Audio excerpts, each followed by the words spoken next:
Hello, my name's Chris Bostock and I'm a storyteller. I'm a storyteller because I like stories. I like listening to stories and I love telling stories as well. And I love thinking about what people are going to take away from a particular story. The challenge is always how to tell the stories better. Well, to do that we need help, of course. We need the help of friends and family, people who are prepared to listen, but we also need critics as well, people who will give you their honest opinion about what you've been telling. It's interesting the way we find the stories that there are to tell. There are stories about us, they're always good. Then there are the other stories which there might be stories about other people or stories about other places, things about wonderful things that have gone on. But we've always got to make sure that they're stories that we understand, we know, and that we enjoy. Because if you're not enjoying it, then our listeners aren't going to enjoy it as well.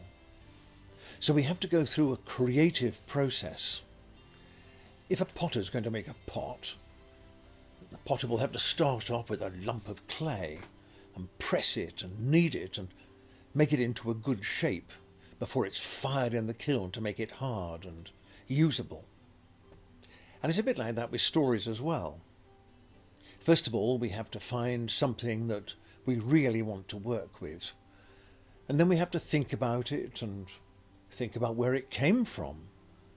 And then make it into a shape that makes sense to us. That's the speed, that's the sound, that's the language, and the images within the stories, the pictures. We have to dream.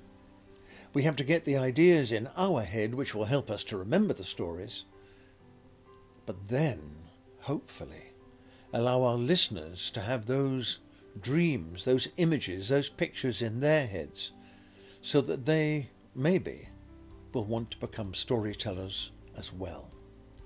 That way, the stories will be passed on. For the stories are much more important than the storyteller. We are just the bearers of the stories. And we have to thank all of those people who've gone before us, who thought of the stories, who dreamt of the stories, who passed the stories on. So, I hope you can go and find lots more stories yourself. Oh, and here's a little riddle. What is neither old nor new, not hard to find, but hard to lose, more valuable than strings of pearls, more powerful than kings or earls? Well, I bet you know the answer anyway. Of course, it's stories.